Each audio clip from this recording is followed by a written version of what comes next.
มาฮอดแล้ววันนี้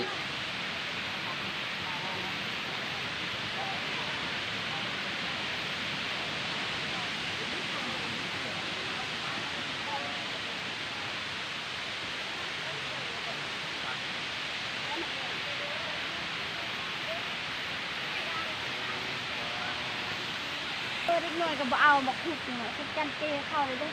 นี่แหละไปจับให้เข้าได้เขาก็อยากกินเธอละ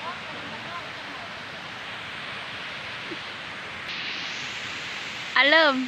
สัมภาษณ์แด่วันนี้คุณเป็นยังไงบ้างเหนื่อยไหม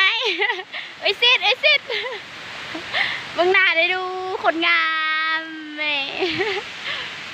ไม่จับให้เห็นเดี๋ยวว่าเริ่มเมื่อยบ่หวยลาย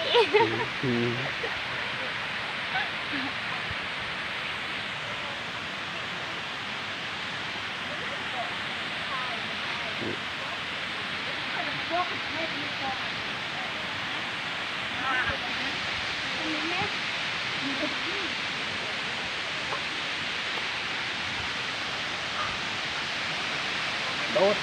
ไอ้ป่าเนี่ยไหมป่า